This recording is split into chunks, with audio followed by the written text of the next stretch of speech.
Good morning, everyone, or good evening, depending on your time zone. Welcome to Spaceflight Now's live coverage of the latest mission from Vandenberg Space Force Base. I'm Will Robinson Smith, reporter with Spaceflight Now. It's always good to be with you, dear audience. It is a quite challenging time over here on the East Coast, so please forgive the grogginess in my voice. It is just now 2:30 a.m. Eastern. SpaceX is counting down and fueling its Falcon 9 rocket out at Space Launch Complex 4 East in preparation of launching the CAS500 mission. This is a rideshare flight on behalf of a multitude of customers. The CAS500 satellite is the primary payload on board today's rocket, flying on behalf of South Korea.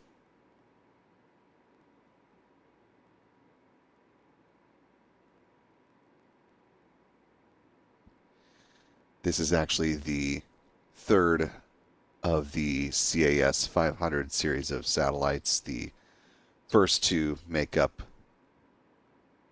phase one of the constellation, and phase two are satellites 3, 4, and 5.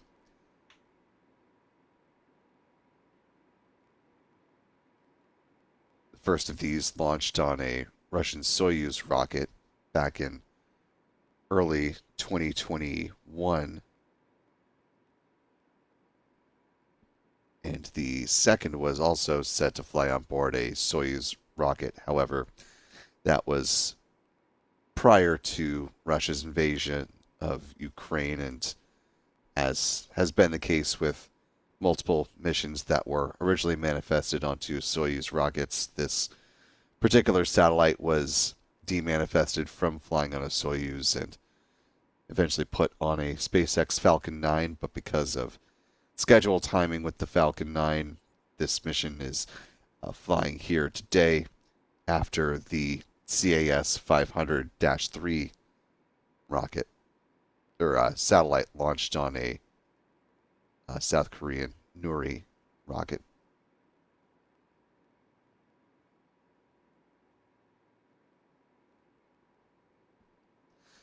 That flight of the CAS500-3 flew back in November of 2025.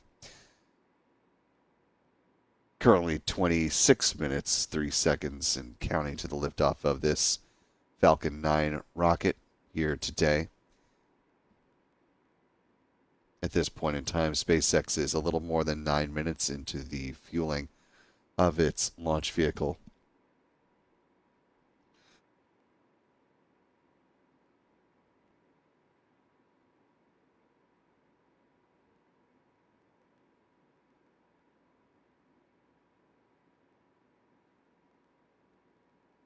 Our Spaceflight Now editor, Stephen Young, is running the technical operations of the broadcast this morning. Because this is a West Coast venture, all of our photographers are off this morning and presumably soundly asleep. If you're not following them, you can find them at their handles here on X. Adam is at ABurnNYC, John at John Pisani Photo, Michael at MD Kane Jr. Also be sure to follow Spaceflight Now simply at Spaceflight Now. We're also on Blue Sky, Threads, and Facebook for those not on X.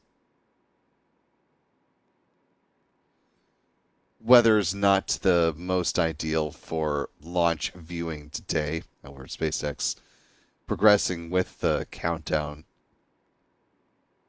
So hopefully weather is still acceptable for a launch attempt today. But taking a look at the satellite view from NOAA's Goes West satellite, you can see that conditions quite cloudy over Vandenberg Space Force Base, with some higher clouds that may make visibility for launch viewing not the best tonight.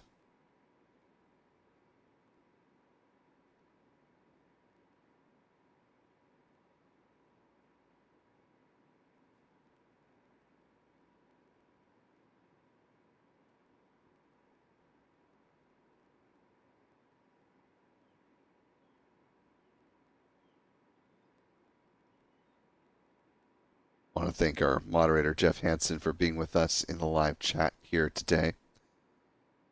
Also, thanks to channel member Cumulus Granatus for helping to answer folks' questions in the chat space. We ask that you please post your messages in English so that Jeff and any other mods that may come in during the course of the broadcast can respond as appropriate. Please steer clear of explicit conversation about politics or religion and hold off from using all caps. Emojis are all good, just please don't use a large chunk of them or a large number of them, and treat each other with the kindness and respect that you yourself would like to be treated. Here's a photo that SpaceX took of the Falcon 9 rocket out of the pad earlier in the day before sunset, of course. You can see some of the clouds already building up in the area of Vandenberg Space Force Base.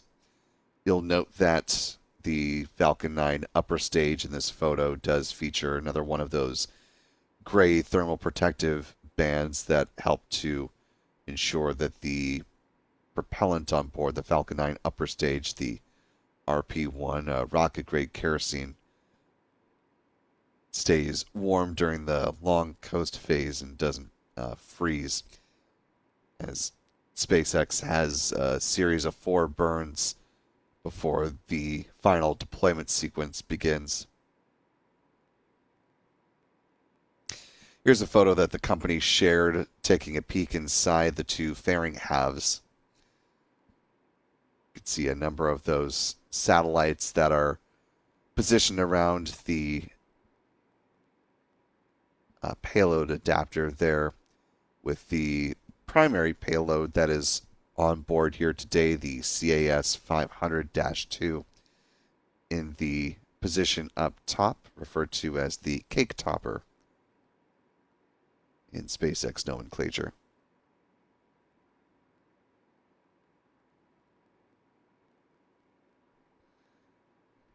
And again, that is the Compact Advanced Satellite 500, or CAS satellite, managed in part by the Korean Aerospace Research Institute, or KARI, as well as Korea Aerospace Industries Limited, or KAI.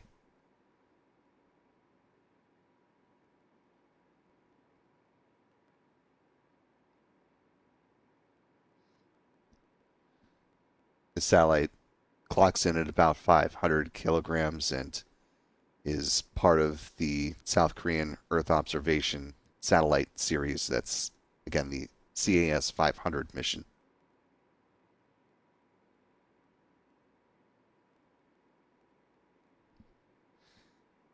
These first 2 CAS500 satellites, 1 and 2, feature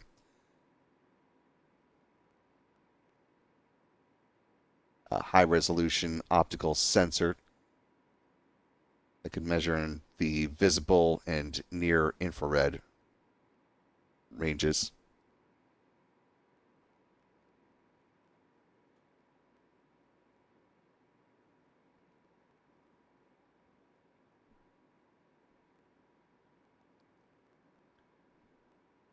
Germany and United States-based company Exo Launch was responsible for the manifesting of 39 of the 45 payloads on board today's mission, and you'll see the first of those satellites release at about 1 hour, 16 minutes after liftoff.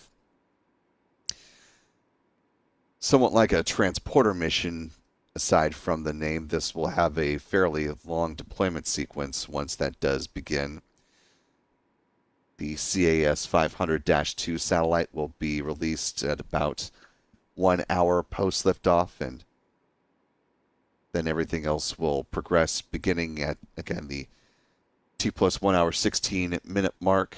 Then there's a roughly 6-minute deployment sequence, then a pause, 2 1-second burns of the upper stage engine, and then the deployment sequence will pick back up again at about T plus 2 hours and 22 minutes or so for another 8-minute deployment sequence.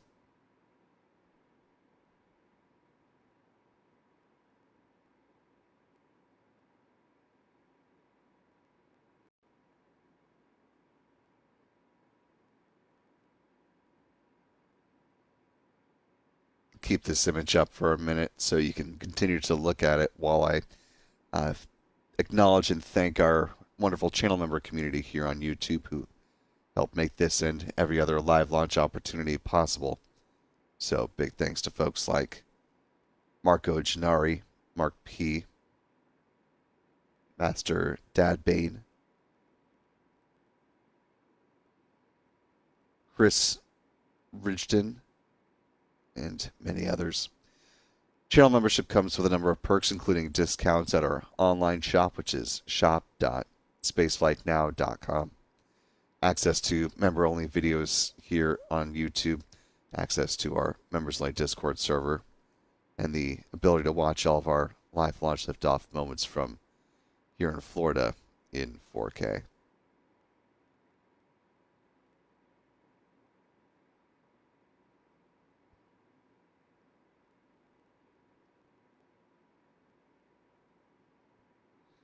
We should be getting views of the Falcon 9 rocket here in the next 7 minutes or so.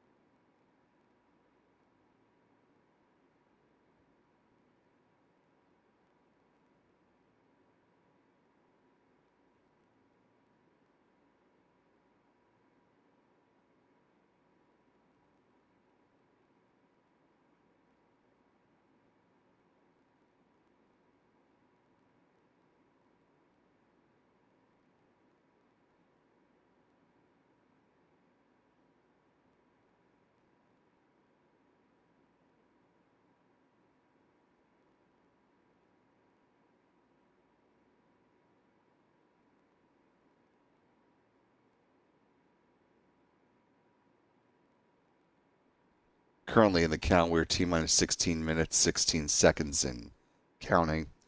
SpaceX is now preparing to load liquid oxygen on board the Falcon 9 rocket's upper stage. This is the final fueling milestone yet to begin with the launch vehicle. So far, things seem to be progressing well towards the liftoff. At the time you see here on your screen, just a hair shy of midnight there on the West Coast.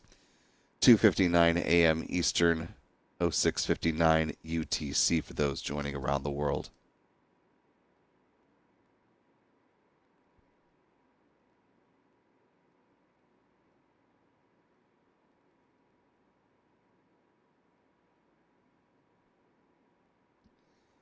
With the remaining time on the clock, here are the events still left ahead of SpaceX on their countdown timeline.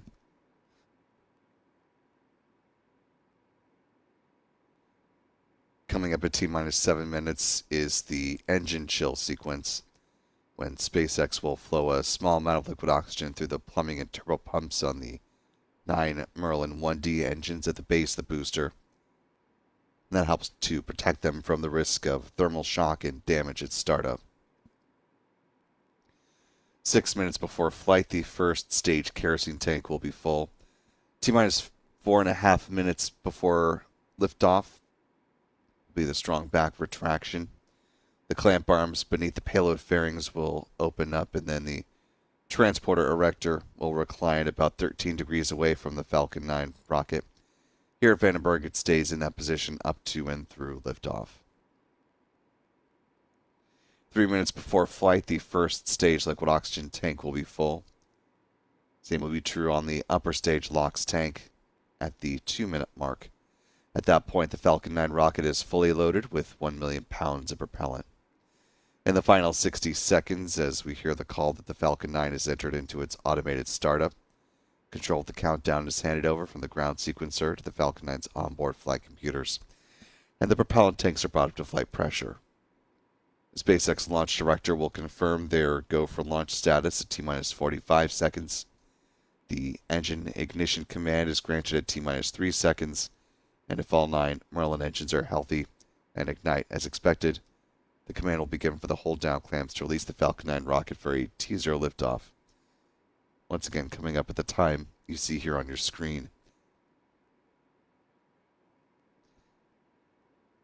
Those who popped over to the SpaceX launch page just to see what's what, the description there does state that the SpaceX portion of the broadcast will begin about 15 minutes prior to liftoff. The reason that you're not seeing it right now as part of our broadcast is because their start time is not for another roughly 4 minutes or so.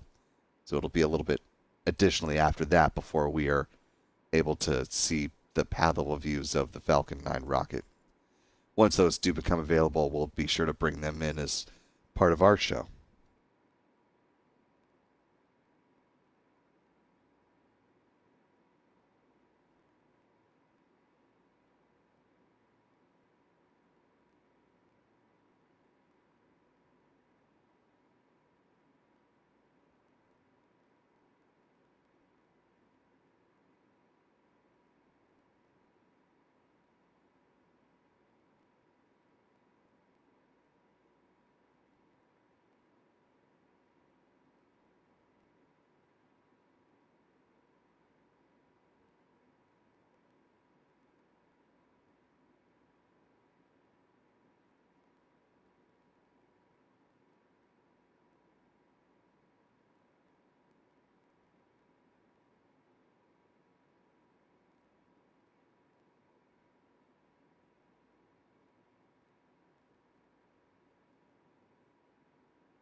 Time now T-minus 11 minutes, 30 seconds and counting. The Falcon booster supporting today's mission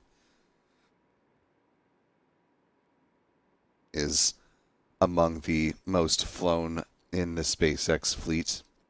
Take a look at the most used rockets at the moment right now. Booster on tap today is B-1071, which will break the second place tie with 1063, making its 33rd trip to space and back.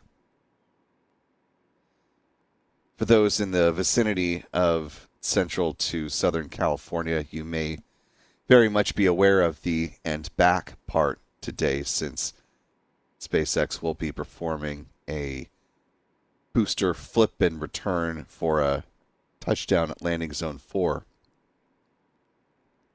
That may result in a sonic boom depending on where you live and the wind direction.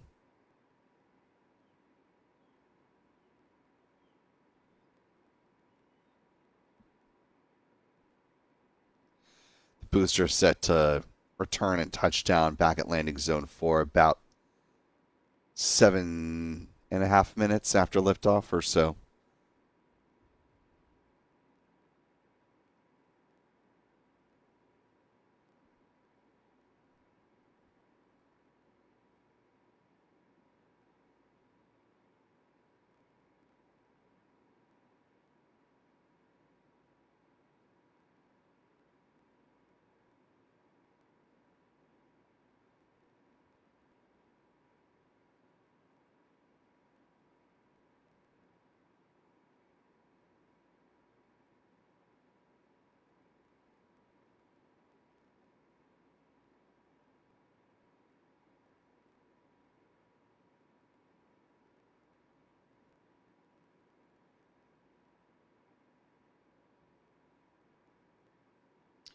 As we are awaiting the SpaceX broadcast to begin, we just want to give you a quick visual representation of what the primary payload looks like, the CAS500-2 satellites. This is a rendering of the satellite as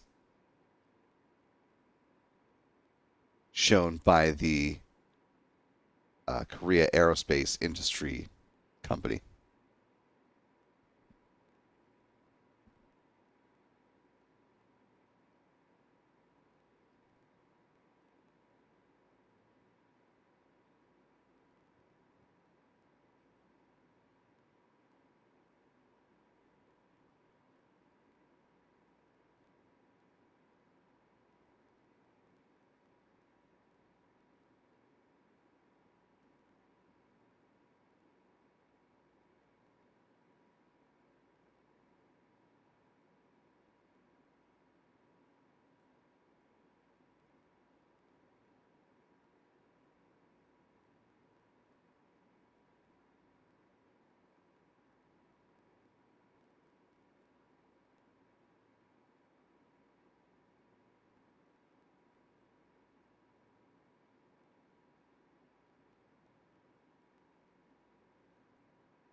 Seven and a half minutes remaining on the clock. As you can see, we're getting pathable views of the Falcon 9 rocket there at Space Launch Complex 4 East.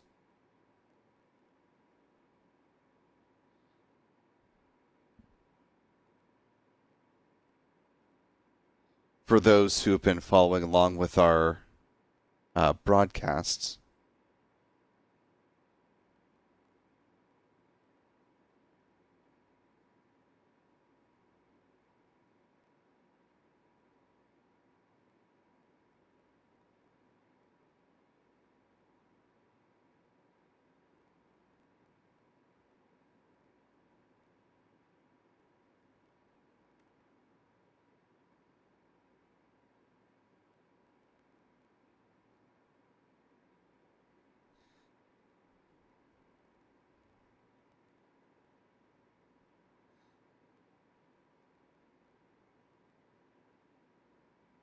just as a quick note on the T0 launch time, as you can see, things are progressing there out at Vandenberg. Our broadcast was showing about 1 minute ahead of what you're seeing on the SpaceX broadcast. It's our understanding that our clock is ticking down to the real-time liftoff. The clock that you're seeing in the upper left-hand corner of the screen from SpaceX is about 1 minute behind real-time events. So if there's a chance you might be able to see the Falcon 9 rocket liftoff and you're there in person, getting a live look inside one of the fairing halves here. All that being said, you may want to step outside a little bit earlier just to make sure that you can actually see the rocket launch, since the timing may be a little bit off from what we're seeing here on the SpaceX broadcast.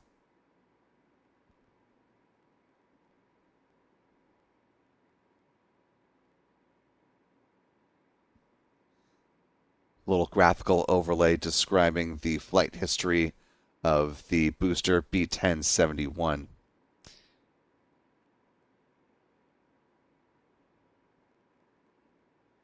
So in real time, the strong back should be retracted, but we'll see that on screen coming up here in the next minute.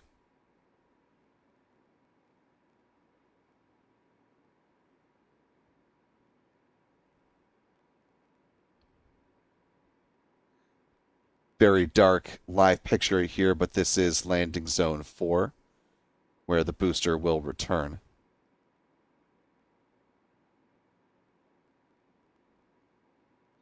Just to not confuse things, we'll make the callouts from here to liftoff from the SpaceX broadcast, and we'll not go ahead and toggle back and forth between real time and what we're seeing on the SpaceX view. But just, again, for those who may possibly have a chance to see this rocket in person, just know that there are less than 3 minutes remaining till the actual liftoff.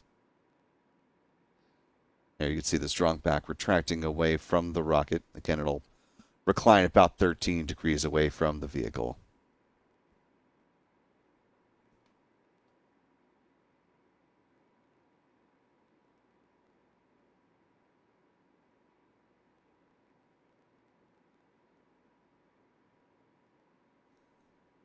Should hear a call around the 3-minute mark. That first stage liquid oxygen load should be complete.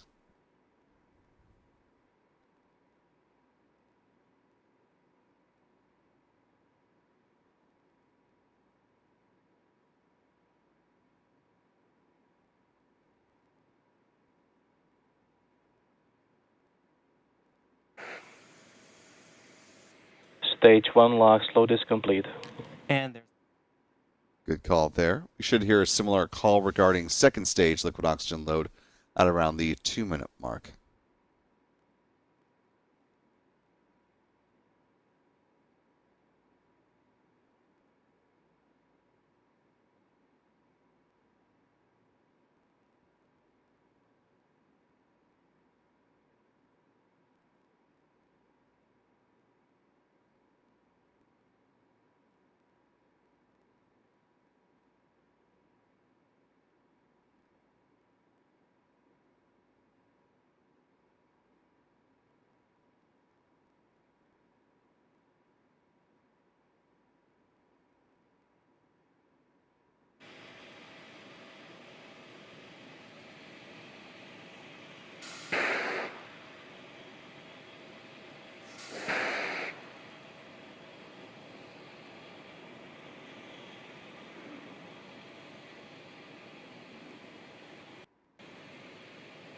Stage 2 LOX load is complete.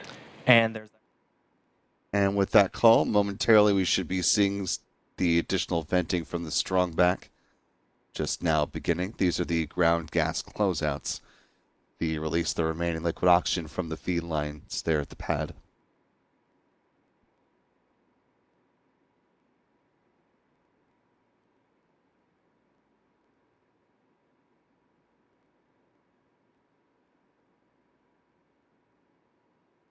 The vehicle is about to enter into its automated startup sequence. Again, for those watching in real time, should be seeing the Falcon 9 fly here in the next few seconds. Of course, we're watching the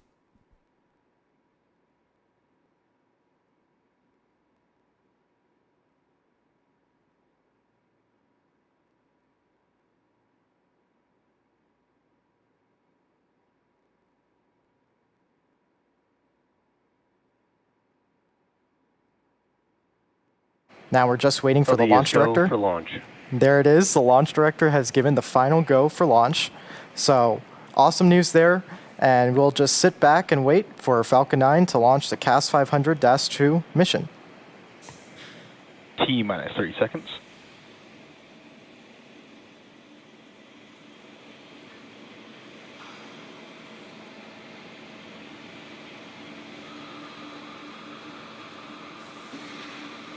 T minus 15 seconds. T minus 10, 9, 8, 7, 6, 5, 4, 3, 2, 1. Ignition. And liftoff of Falcon 9. Go SpaceX, go CAS500-2.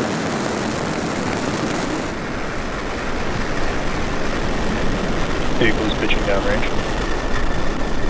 Stage 1 propulsion is nominal.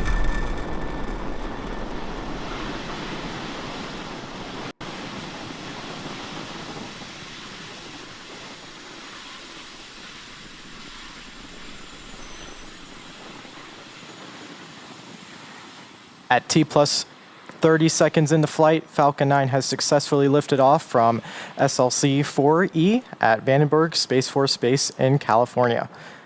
We're currently throttling the booster's engines down to prepare for max Q, Power and telemetry the nominal. point of maximum aerodynamic stresses on the vehicle. Max Q is reached when the air density of the atmosphere decreases faster than the increasing speed of the rocket. Falcon is supersonic. And there's that call out for max Q.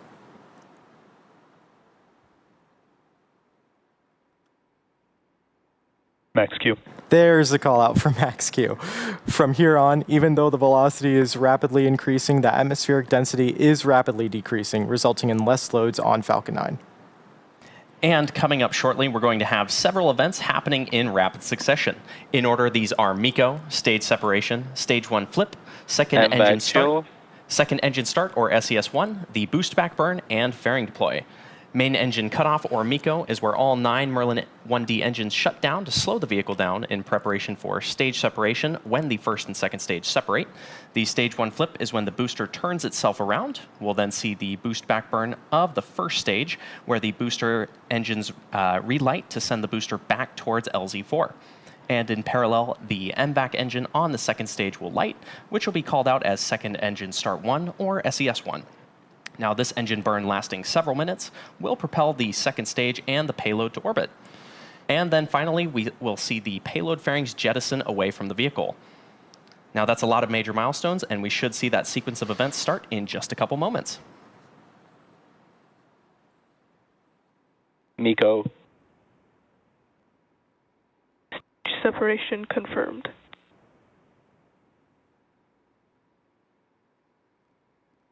MVAC ignition. Stage 1 boost back startup.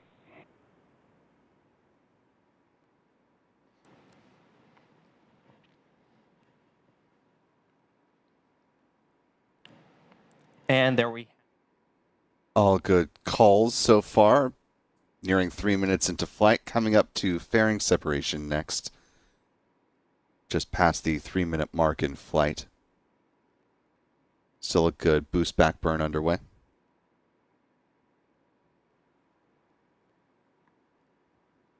Fairing separation confirmed.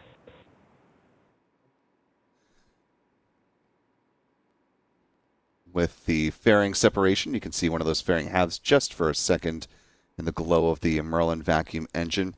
Coming up in the next few seconds will be the conclusion of the boost back burn.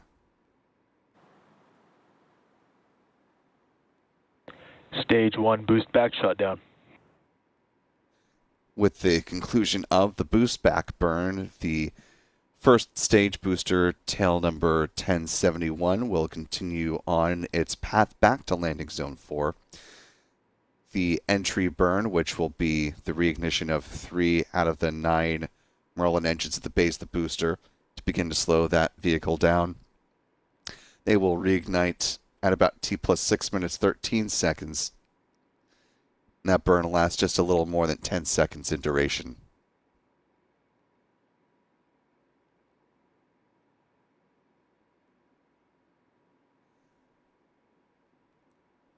You can see between the hypersonic grid fins on the first stage booster some occasional puffs of gas. Those are the cold gas thrusters, which help to adjust the booster's attitude or positioning as it makes its way back through the atmosphere. Now more than 4.5 minutes into the flight here today. Again, the entry burn set to begin at roughly T plus 6 minutes 13 seconds post liftoff.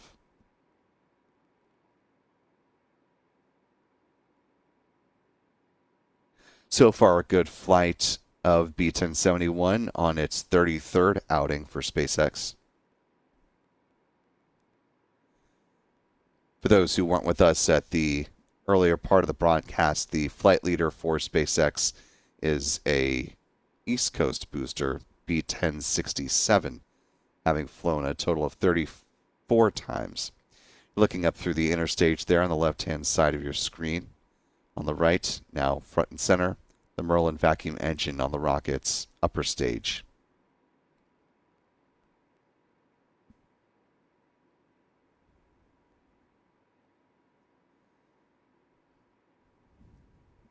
As we're awaiting the reignition of the engines on the booster, want to welcome in a couple new channel members here.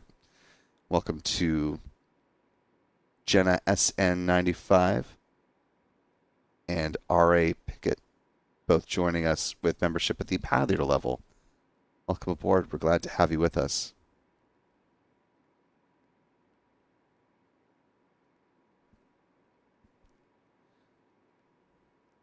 Again, the first stage entry burn is about to begin. Let's go ahead and listen in.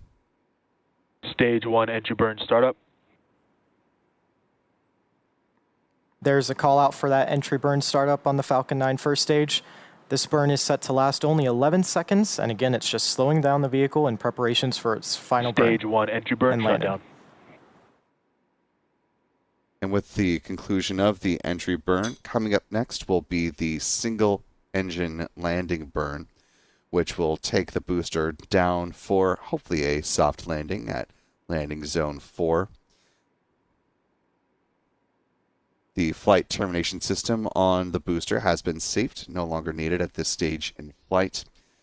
Landing burn set to begin at about T plus 7 minutes 15 seconds.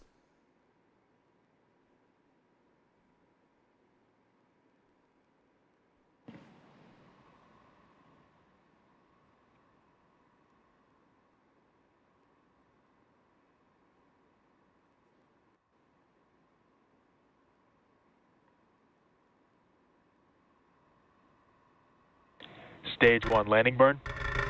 And there's that call out for landing burn start on the Falcon 9 first stage. And again, this is the final burn that the booster will perform for today's Stage mission. 1 landing leg deploy.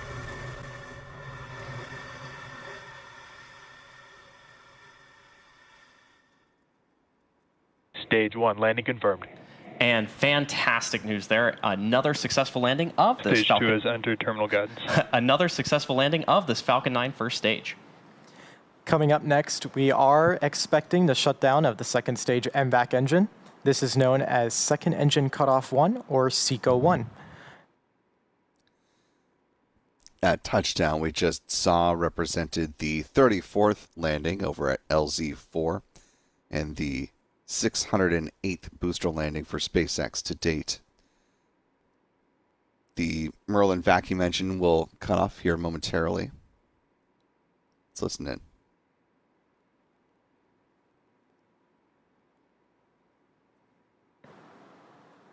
Nominal orbit insertion. And there's a successful cutoff of that second engine Stage 2 FTS is safe. and confirmation of good orbit. And with that, we're going to take a break as the next. As mentioned with the upper stage, the reason that the thermal protective band was on board is because there is a long coast phase with this mission in between payload deployments. So just about 9 minutes into the flight, we are in the first coast phase. There will be a brief engine burn, helping to put the upper stage on the correct trajectory to allow for the deployment of the first payload, the primary payload for today, the CAS500-2. That's coming up at, the burn is coming up at 54 minutes 8 seconds.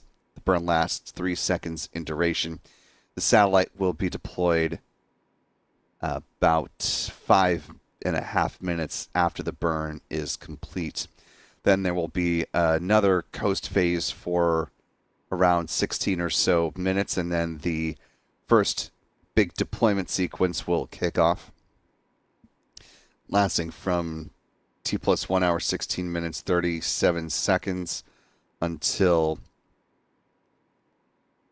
T plus 1 hour, 22 minutes and 8 seconds. There will then be another coast phase until a 1 second burn at T plus 1 hour, 36 minutes and 6 seconds. Another coast phase for about 45 minutes or so until 2 hours, 13 minutes, 53 seconds. There's another 1 second burn. Mini coast phase until T plus 2 hours, 22 minutes, 18 seconds. And then the second main coast phase will be complete, and then we'll see the big second batch of satellites being deployed.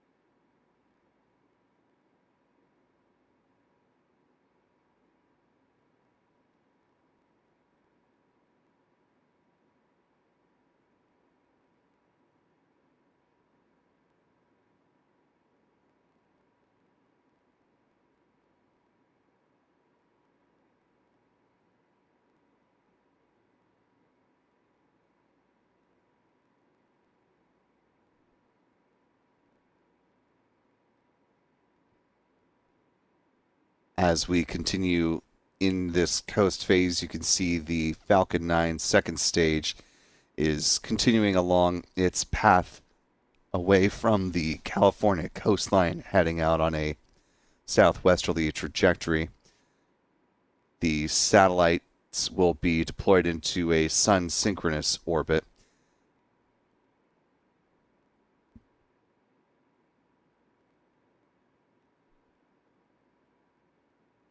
And as we are awaiting the first series of deployments to take place, we're going to go ahead and give you a little introduction into some of the satellites flying on board.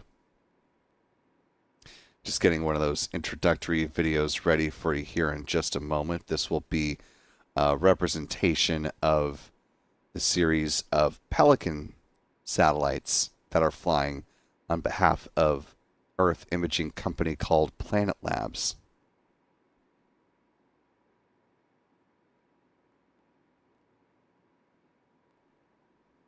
There are a trio of the Pelicans flying on board today's mission, so let's go ahead and hear a little bit more about those satellites from the folks over at Planet Labs themselves. Pelican is a high-res imaging satellite, the results of about 5 years of research and development. It takes some of the best parts of SuperDove and some of the best parts of SkySats and a lot of new technologies and combines them into a new platform that will provide data faster to our customers. Timeliness of data is everything. Pelican Constellation will meet the evolving needs of customers who want real-time information on a global basis, from floods and wildfires to political conflicts and threats to human rights. Pelican's rapid response and higher resolution will help us keep up with changes and developments as they're happening. Pelican is a next-generation version of our SkySat spacecraft. We took a look at how we wanted to augment our SkySat fleet and make it a little bit bigger and better. But one of the technologies, it includes an edge compute platform from NVIDIA based on their Jetson architecture. The Jetsons are devices that have a lot of processing power, but are pretty low power draw. And it's interesting to us because a Pelican will generate about 1 terabyte of data per day. If we can move some of those computations to the satellite, say by training a model to look for aircraft at airports or ships entering a harbor, we might be able to reduce that to a few megabytes and be able to provide it to a customer really quickly. So our constellations are meant to be synergistic. And so if we detect a plume in the Tanager hyperspectral data, or we notice change in the PlanetScope data, then we can go and task a Pelican and the high resolution data to be able to understand that area of interest in more detail. So there are a lot of opportunities for tip and queue operations in our single platform. We have something that we call agile aerospace. Oftentimes, as we're building satellites, we find new cameras or new technologies that will make a system better. Planet tries to build those new technologies in as we're launching them. It tries to make it a continuous improvement over what we've been launching in the past.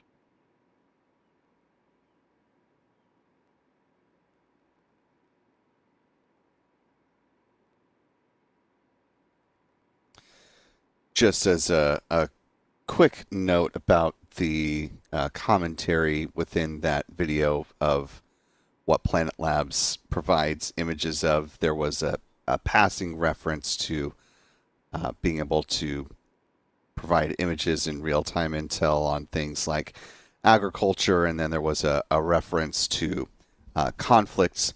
However, as things have materialized in the real world, as the war in Iran has progressed, Planet Labs made the public announcement a few weeks ago that they would be indefinitely withholding any imagery over the country of Iran and other parts of the Middle East.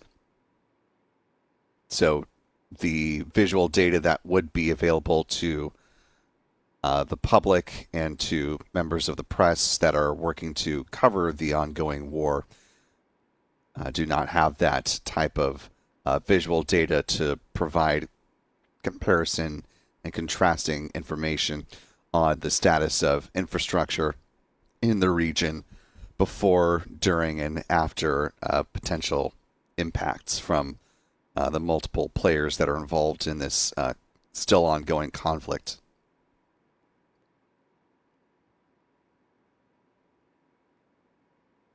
There has been some critique of Planet Labs' decision to do that, but just wanted to make that caveat since their PR produced video does mention that that is something that they do offer as part of their appeal for the Pelican satellites, that currently that is a restriction in actuality. In the meantime, we're going to go ahead and, as SpaceX is right now, take a little pause on commentary. We'll hop back in as we get closer to the first or the next bits of impact with this mission. Again, the next burn is coming up at T plus 54 minutes, 8 seconds. That burn will last about 3 seconds in duration and put the upper stage on the right trajectory for the release of first the CAS500-2 satellite, and then about 16.5 minutes after that, the first deployment sequence, beginning with an EXO launch manifested payload called Selene. You're watching Spaceflight Now's live coverage of the CAS500-2 rideshare mission. We'll leave you not bereft of audio for now. We're going to go ahead and crank our own space tunes. Let you listen to those, and we'll be back with commentary as we get closer to those next events.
Hello, everyone. If you're just tuning in, you're watching Spaceflight Now's live coverage of the CAS500-2 mission, rideshare carrying a batch of 45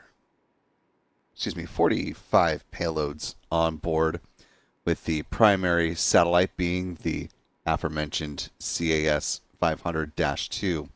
Right now, SpaceX is thermally conditioning the Merlin vacuum engine on the rocket's upper stage for the start of its second burn.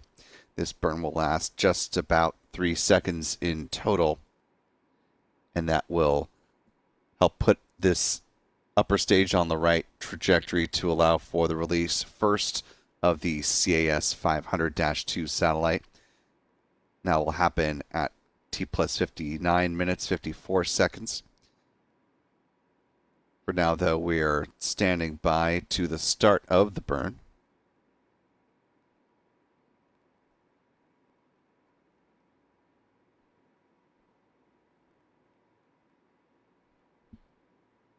Actually, it looked like the burn may have just happened. Yep. Came a little bit earlier than advertised on the SpaceX timeline.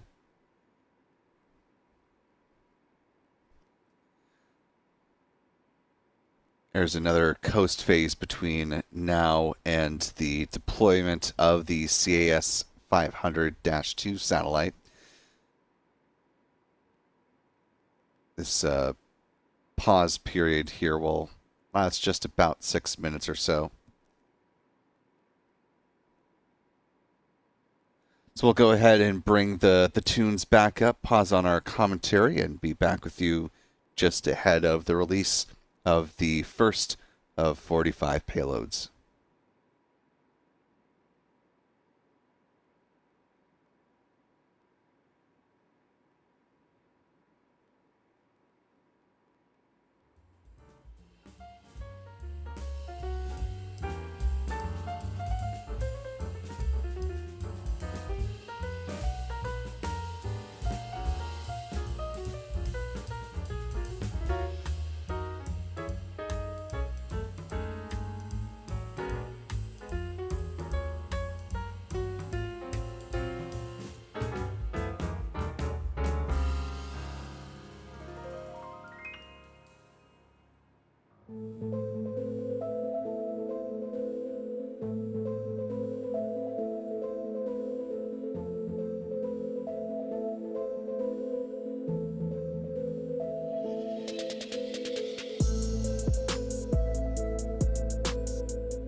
Just a little more than 58 minutes into this flight so far. The first payload to deployment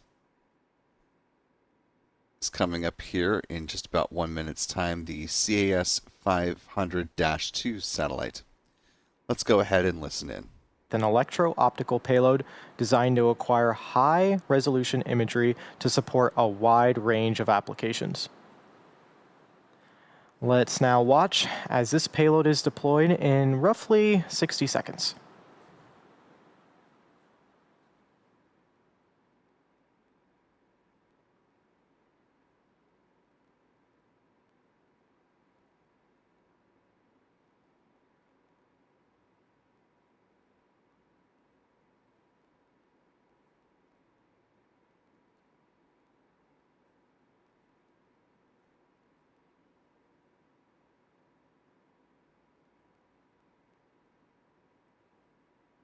And we've got an awesome view of our payload stack there on your screen. The second stage is currently flying over the eastern side of Africa.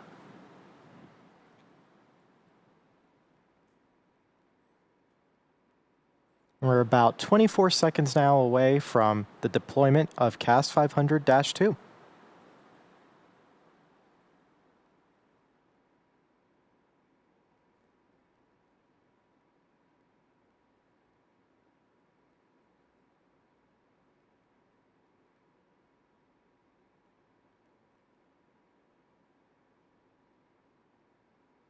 CAS500-2, separation confirmed.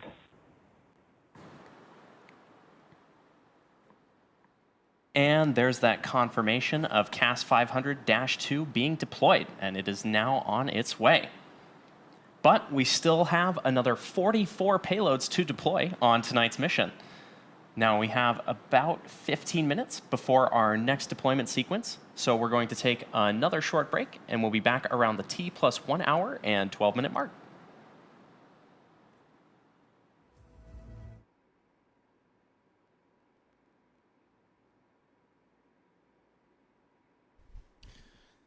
And a good deployment of the CAS500-2 satellite. As just heard, there's another little coast phase before the main deployment sequence begins here.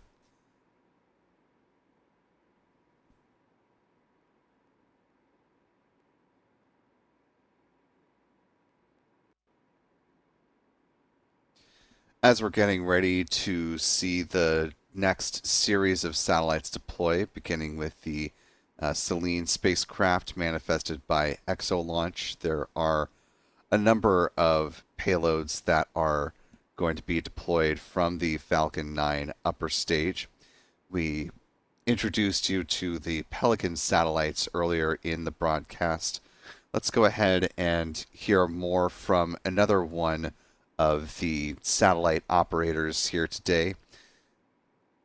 This satellite is actually going to be the final one that we hear called out before this next deployment sequence wraps up. So this is Galaxy Eye's Mission Drishti. Let's learn a little bit more about their payload. You've heard us talk about Mission Drishti for quite some time now, but today let's talk about what the satellite really is, how we built it, and what went into it.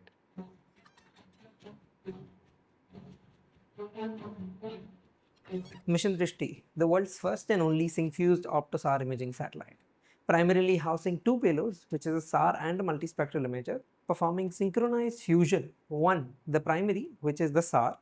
So the synthetic aperture radar here gives us the ability to see through smoke, clouds and nighttime, essentially helping us keep our promise of giving you all-time, all-weather imaging. And its partner in prime, the multispectral payload. Built with glass, built with extreme precision, and it gives us clarity so that everyone can understand the image. If SAR gives us truth, the multispectral makes it interpretable.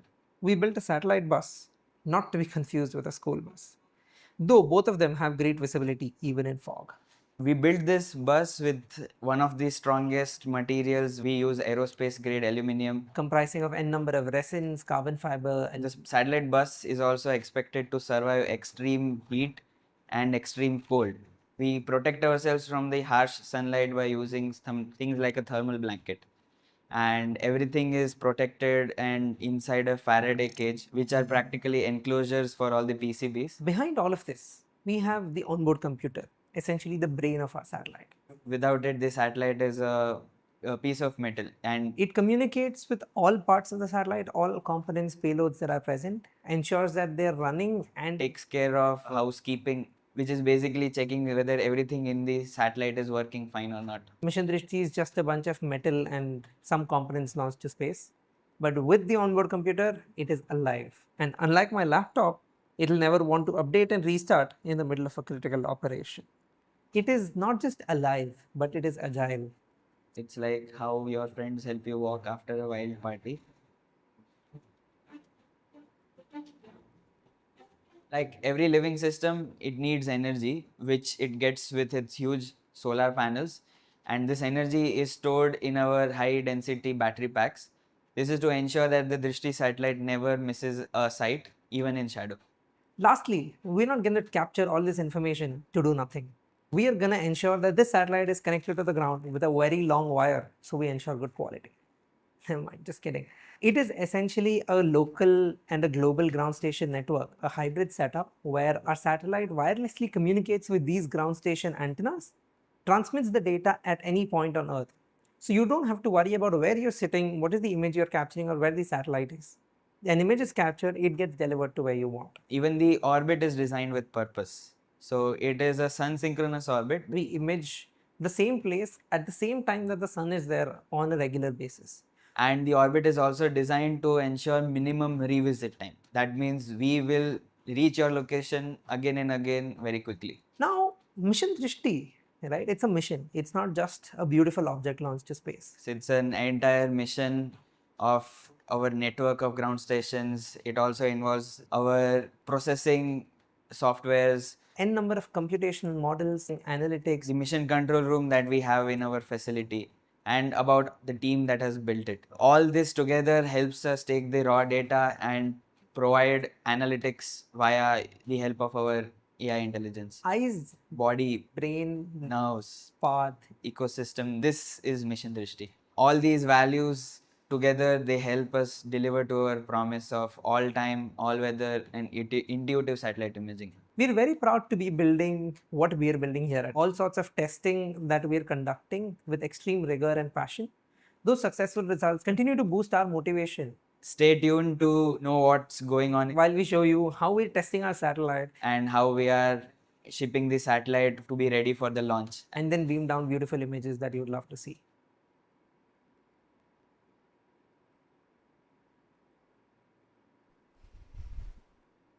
And so that's a little bit more on the Mission Drishti. We wish good luck to all of the payload operators on successful acquisition of signal and good mission after deployment here today.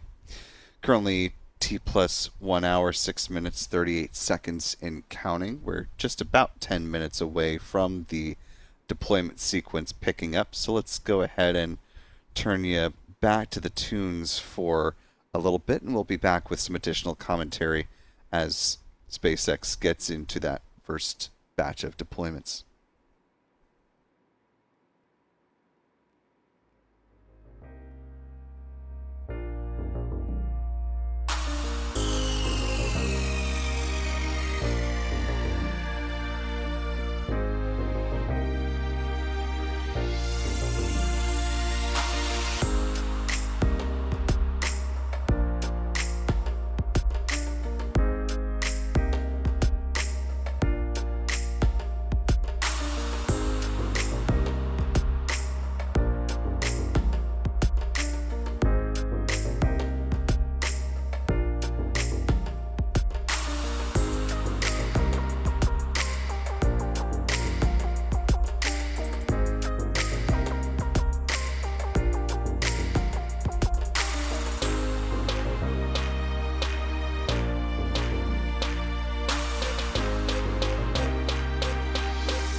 Time now T plus 1 hour 12 minutes 37 seconds and counting. Following the deployment of the CAS500-2 satellite, SpaceX is next getting ready for another batch of satellites to be deployed. Let's go ahead and listen in to learn a little bit more about what's on tap for this next deployment sequence. Unhackable global communications. We will also be deploying FrontierSat, which is Calgary's first student-built satellite, which aims to study space ionospheric weather and perform novel technology demonstrations. And another payload integrated via ExoLaunch, Raven, is the first Icarus 2.0 satellite. Its mission will enable researchers to better understand animal movement and how ecosystems respond to change. We'll also be deploying Unseen Labs' newest satellite, Bro 21, which is dedicated to the detection of radio frequency signals for maritime surveillance. Integrated via ExoLaunch, EnduroSat is the Balkan 2 Earth observation mission, designed as a fully managed Earth observation data delivery service to provide fast, high-quality optical satellite data. Also, Hydra 3, integrated via ExoLaunch, features a next-generation commercial multispectral thermal telescope. We will also be deploying SNAPPY, an acronym for Solar Neutrino and Astroparticle Physics, which is a NASA Innovative Advanced Concept funded project of Wichita State University. And it will study the background rate of our planned solar neutrino detector signature. Also integrated via ExoLaunch, Gen 1, which is an S-band commercial communications mission with the platform provided by Orb Astro. We will also be deploying ICOR-1, which is Poland's first truly domestic developed X-band synthetic aperture radar satellite, enabling high-resolution Earth imaging regardless of weather conditions or time of day. Now we're about to deploy these 11 payloads plus 8 more in just a few moments.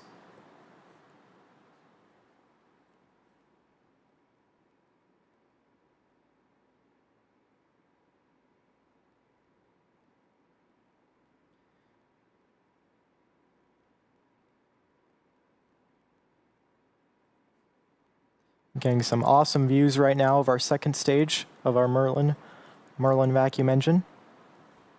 Yeah, absolutely spectacular views here of our payload stacks on top of the second stage.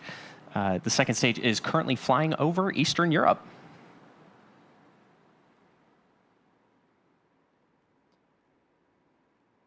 And we are now just under a minute from the start of that payload deployment sequence.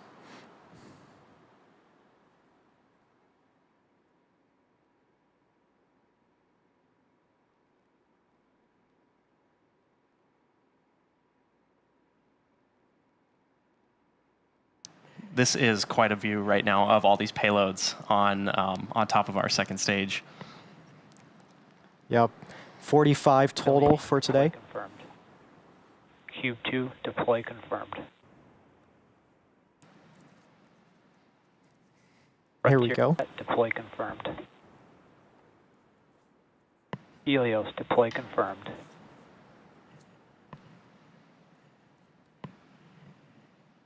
Raven satellite for the Icarus initiative, Talos, deploy confirmed.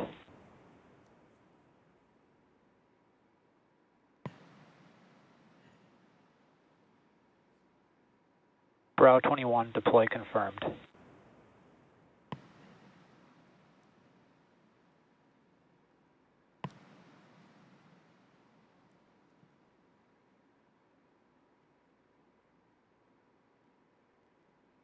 Falcon 2, deploy confirmed. Hydra 3, deploy confirmed.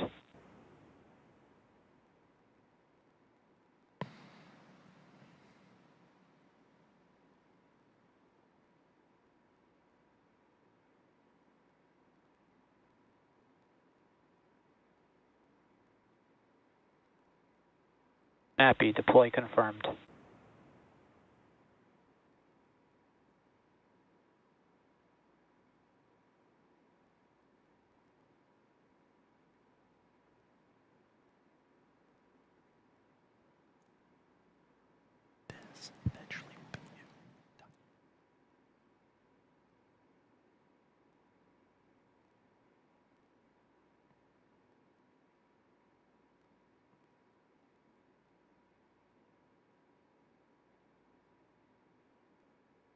Gen 1 deploy confirmed.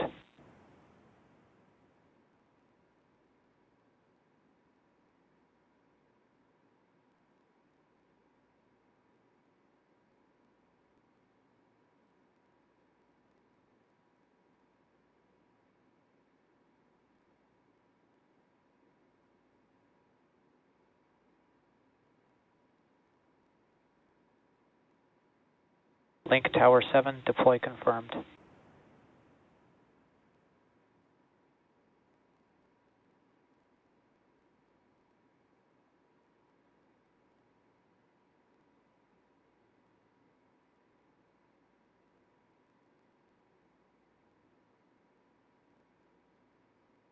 Basalt 3 deploy confirmed.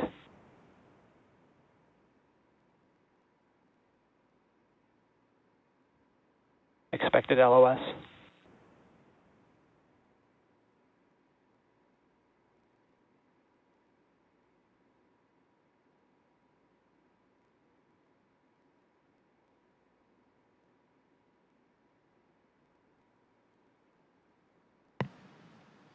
Now, the upcoming second half of this deploy sequence will happen without a downlink, so we're going to be standing by for the next several minutes while we wait for confirmation of the next several deploys.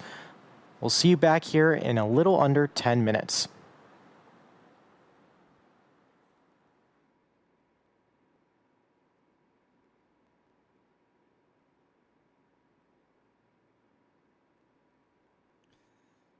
And as you just heard, while the deployment sequence is still very much underway with the next satellite to go, it should be the Link Tower number 8.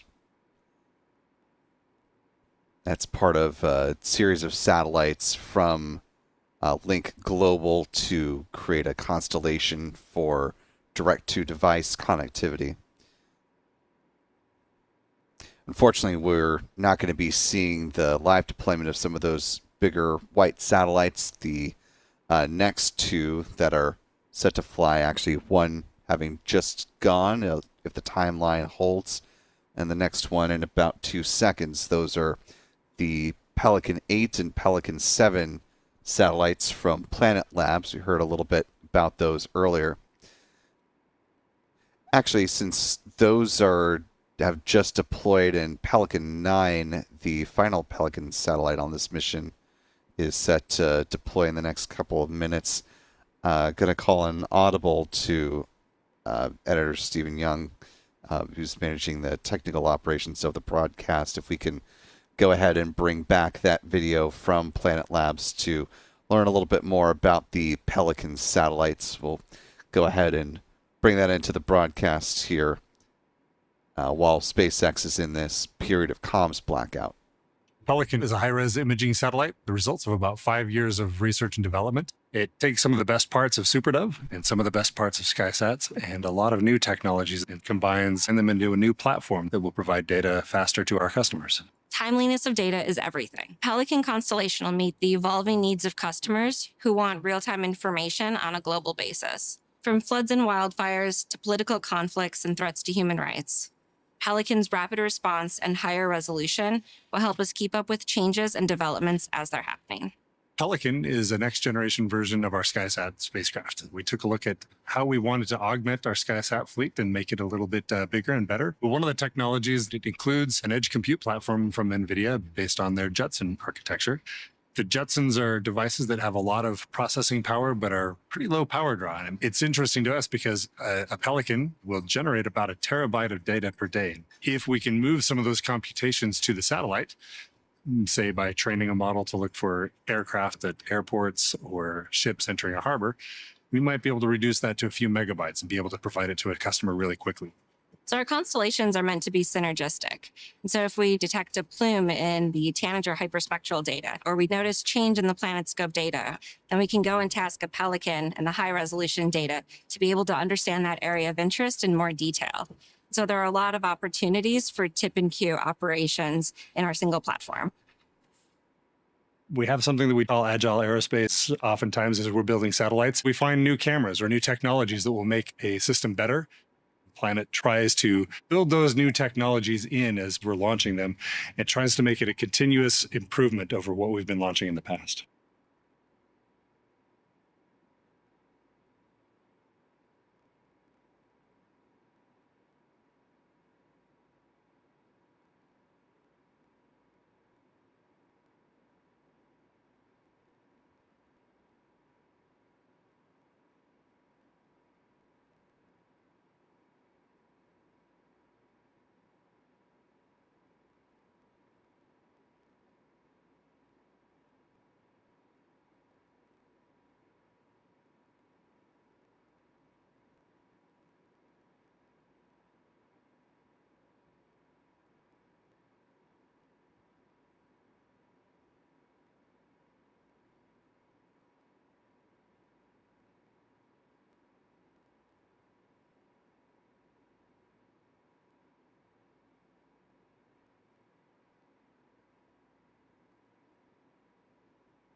Time now, T plus 1 hour, 24 minutes, 27 seconds and counting. As you can see, the Falcon 9 upper stage continues to coast over the Arctic region of the globe. At this point in the count, SpaceX has completed the second out of the 3 deployment sequences, with the final satellite being released, the previously talked about Galaxy mission Drishti. That was manifested by Impulso Space, not to be confused with Impulse Space, which is a very different company.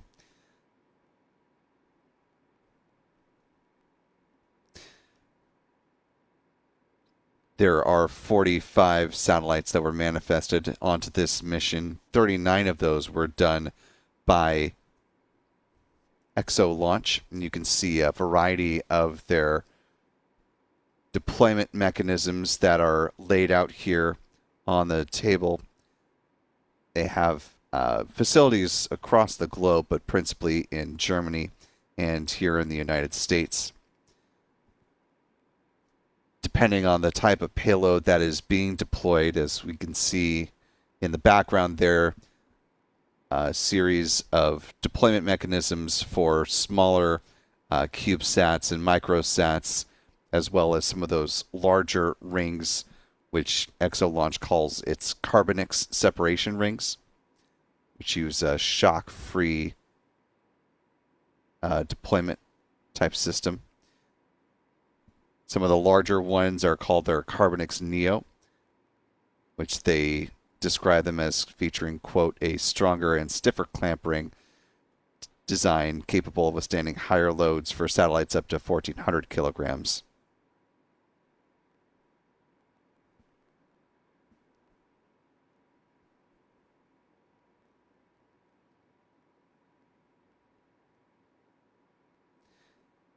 I want to correct something I said earlier with one of the other payloads that we could see before.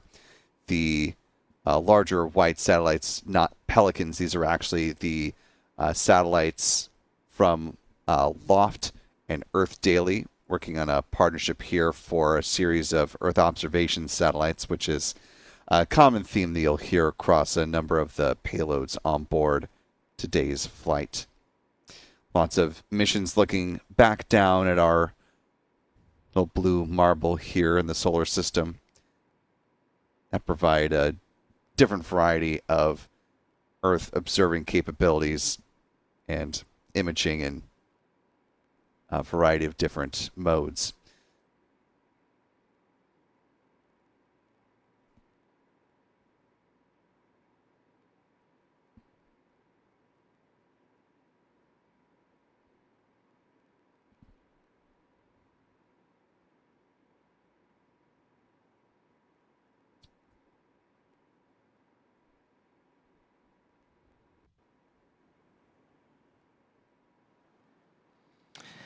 And there we heard successful deployment for all of the payloads in this deployment sequence. We now have about 8 minutes before our next event, which will be the next relight of the Merlin vacuum engine on the Falcon 9 second stage. So we're going to take another break, and we'll be back just before that. And while we are waiting for the next burn of the upper stage, which should happen at about T plus 1 hour, 36 minutes, 6 seconds, and counting. That'll be just a brief 1 second burn of the upper stage engine. And then there will be another 1 second burn about 45 minutes later at T plus 2 hours, 13 minutes, 53 seconds. And that will put the Falcon 9 upper stage on the correct trajectory, where about 9 minutes after that fourth burn of the upper stage engine, the third and final deployment sequence will get underway.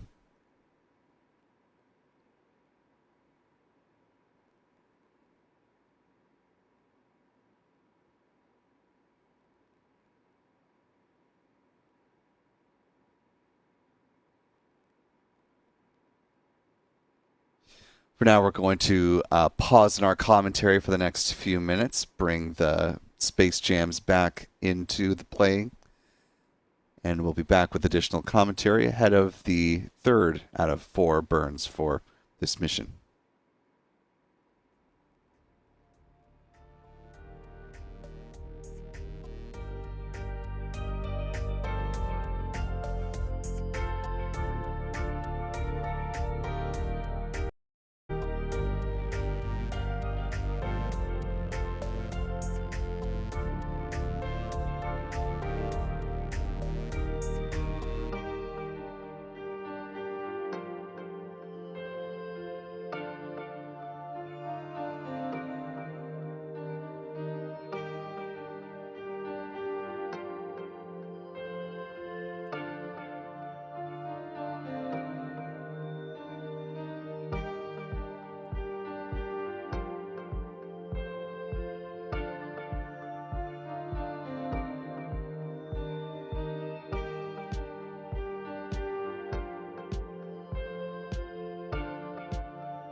And the next burn of the Merlin vacuum engine, lasting a quick 1 second, is about to begin. Let's listen in. For SES-3 in just a few moments from now.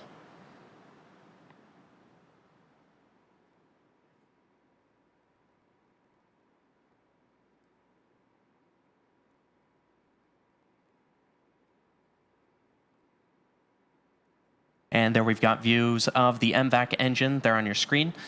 The second stage is currently flying west of North America.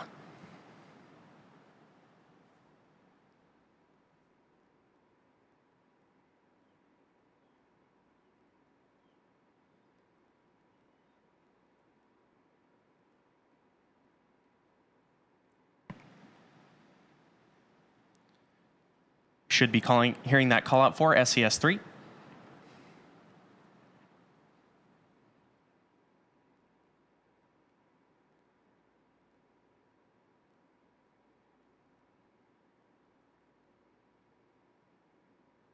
Nominal orbit insertion 3. And there's confirmation of a successful third burn of the MVAC engine on the second stage. And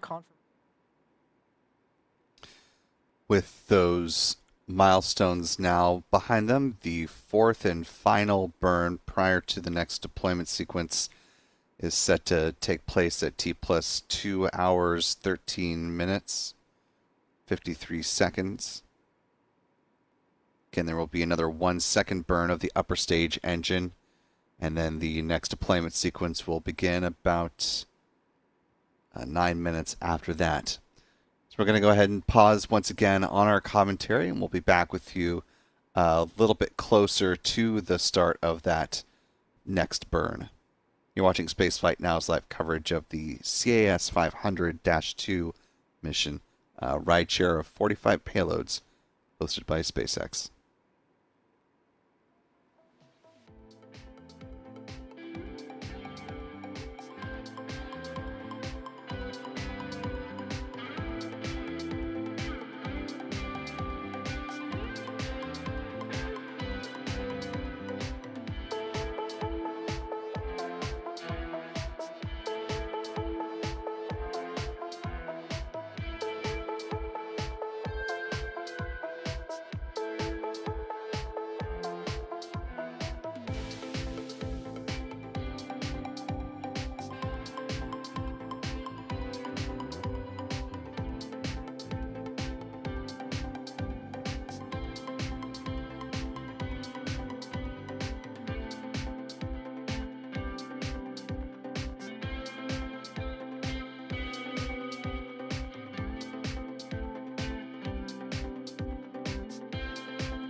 Time now T plus 2 hours, 12 minutes, 16 seconds and counting. Getting live views back now from the Falcon 9 upper stage as the fourth and final burn of the Merlin vacuum engine is about to get underway. Seeing some views of the remaining payloads on board the rocket's upper stage as well. Let's go ahead and listen in for this burn. We'll wait till SpaceX brings down their music before we bring in their audio.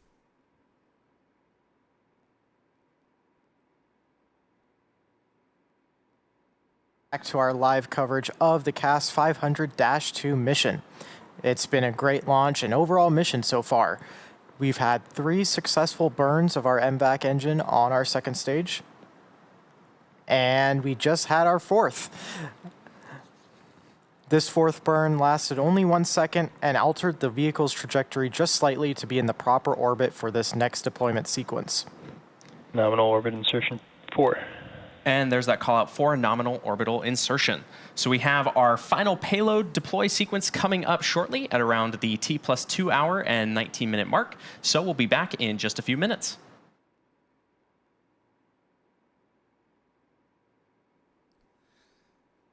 And there will be about another 10 minutes before the next deployment sequence begins.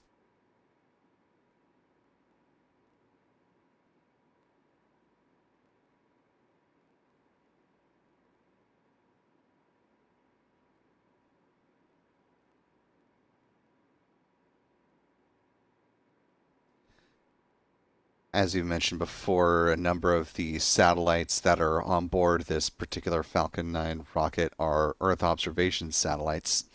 Some of those that are getting ready to be a part of this next deployment sequence are from a company called Argo Tech. They are principally based out of Italy. They also have offices in Germany and, in fact, just this year opened up a new United States office not too far away from the Kennedy Space Center in Melbourne, Florida for satellite integration. The series of satellites that they're deploying today have the acronym HEO, stands for Hawk for Earth Observation. For those of you who have not had the chance to catch up on our pre-launch article, which is currently up on our website, spaceflightnow.com, for your perusing pleasure. The satellites that are the HEO microsats are part of a larger constellation of constellations, as one of the providers called it, that are part of an overall program called iRide. iRide is an Italian abbreviation, but it's a series of multiple satellite providers and a total of 73 Italian companies that are participating in the construction and operation of these Earth observation satellites for management of things like severe weather impacts and agriculture. So let's learn a little bit more about the Argo Tech part of this constellation of constellations for the iRide program. Let's listen in here.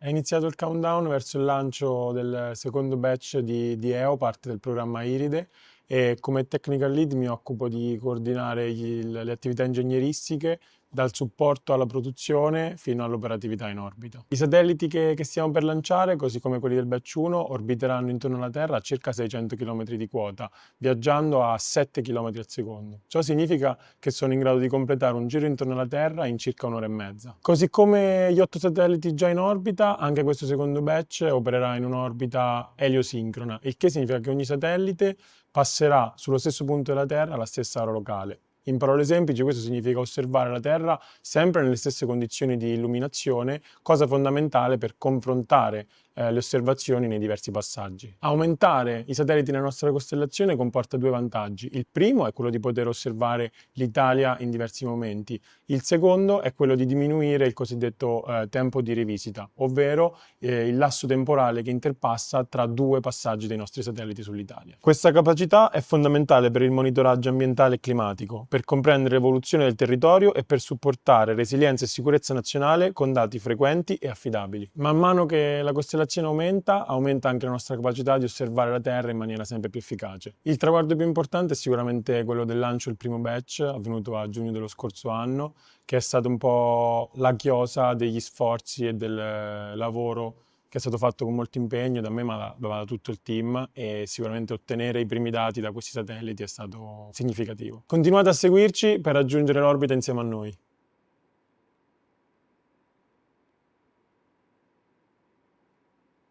And again, that was a brief overview of the Argotech portion of the iRide constellation. Currently T plus 2 hours, 18 minutes, 10 seconds, and counting in the mission so far. The next burn of the upper stage engine is coming up here. Make sure I've got my time right. T plus... Or I'm sorry, the burn already happened. It's... Sorry, 5:18 this morning, so it's quite early. Let's go ahead and listen in as SpaceX prepares for the final deployment sequence. We've got 25 payloads to deploy during this sequence, and here's a few of them. First up, we've got Gemini Pollux, integrated via EXO launch. This satellite is designed to monitor ionospheric total electron count to support the development of tsunami early warning systems. We will also be deploying New Link, which will provide low data rate Internet of Things connectivity to remote areas. Another satellite we have integrated via ExoLaunch, BusanSat, is a 12U CubeSat. Gemini Pollux, deployment confirmed. And BusanSat is equipped with a polarization camera system to monitor aerosol data Period, deploy confirmed. and super thin clouds around the Busan metropolitan city area in South Korea. Confirmed.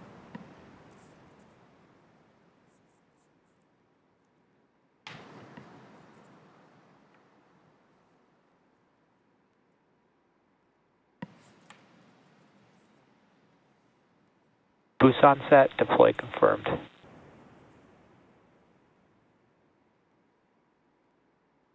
New Link 1, deploy confirmed.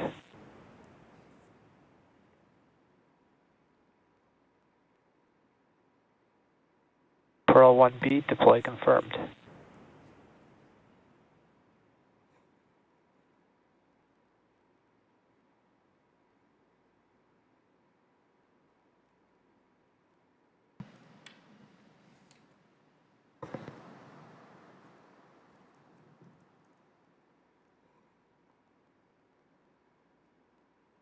Forest 18, Mango Shriken, deploy confirmed.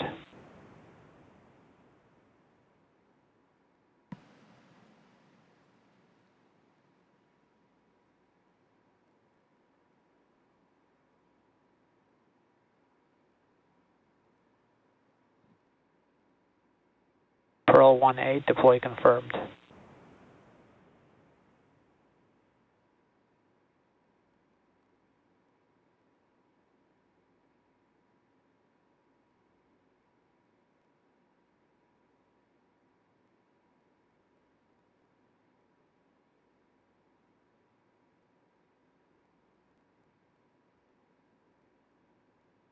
Forest 19, Patadastra, deploy confirmed.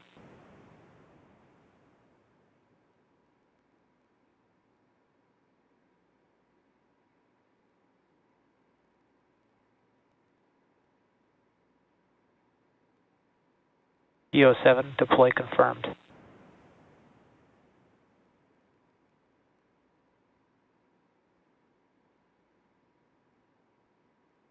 Forest 16, Sovitascope, deploy confirmed. EO14, deploy confirmed. EO12, deploy confirmed. Expected LOS.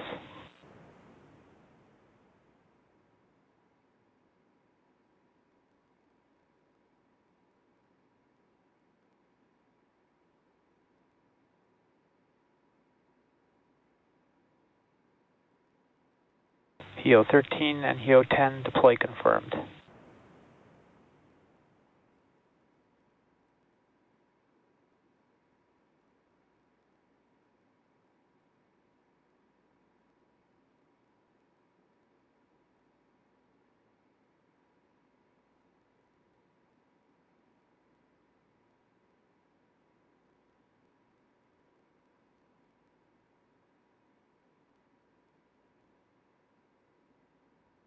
ISI-2 deploy confirmed.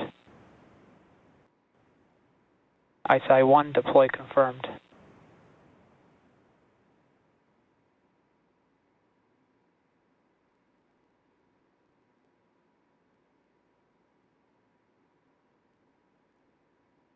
Loft Earth Daily 5 deploy confirmed.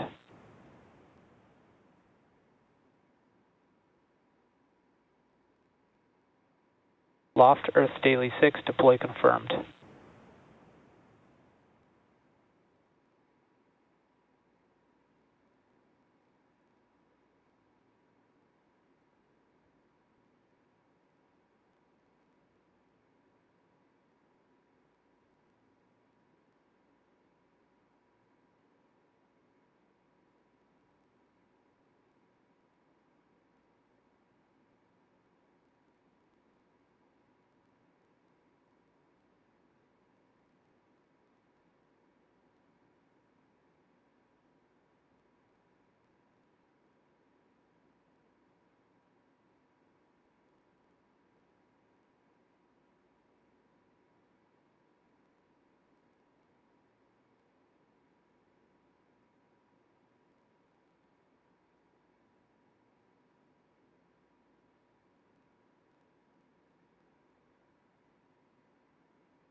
HEO 15 deploy confirmed.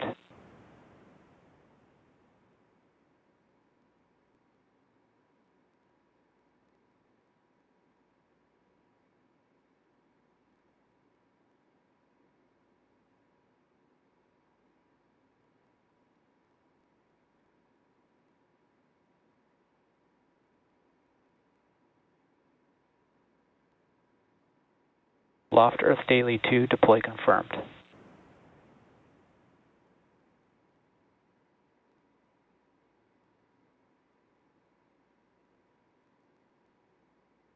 Loft Earth Daily 3 deploy confirmed.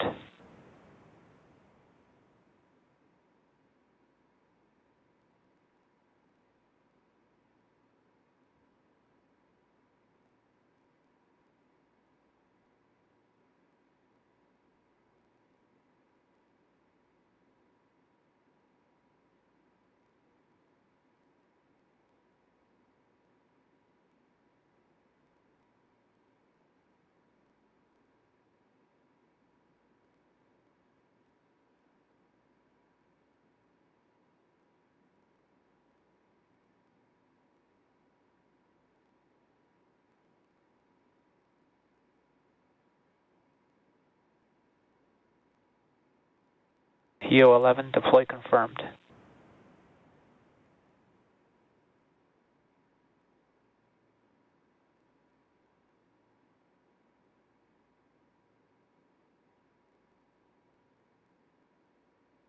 Loft Earth Daily 4, deploy confirmed.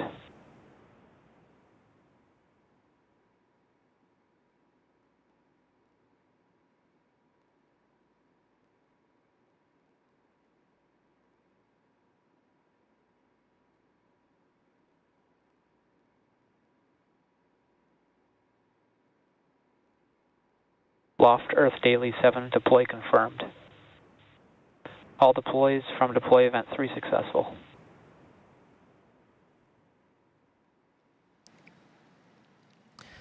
And with that confirmation, we have successfully deployed all 45 payloads tonight. Now, it has been a long mission, but so worth it.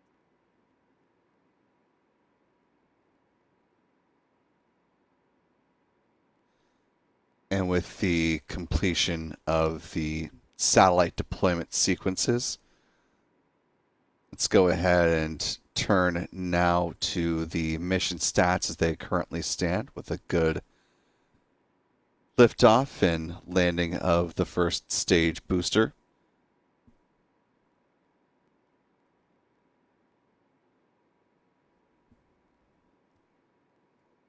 That was the 33rd flight of Falcon 9 first stage booster 1071 in the SpaceX fleet. This marked the 635th Falcon 9 launch to date, the 53rd of the year so far. This was SpaceX's 569th Falcon booster reflight, the launch of a booster that has flown at least once. The company's 168th orbital launch within the last 365 days. This was the 197th orbital launch from Pad 4 East, and the 266th overall orbital launch from this pad as well. Here's a bar chart version of the SpaceX Falcon family of rockets. Moving on to some recovery stats. This was the 34th good landing on the Site Landing Zone 4. That marked the 107th landing on land for SpaceX, the 608th booster landing for the company, and the 610th overall landing of an orbital class rocket, in addition to the 2 good landings that Blue Origin was able to accomplish with their booster called Never Tell Me the Odds. Finally, with some industry stats, this was the 28th orbital launch from California, the 61st from U.S. soil, the 67th from a U.S. rocket company, and the 105th orbital launch attempt around the world. There have been 6 orbital failures so far this year. Here is where the pie chart now currently stands.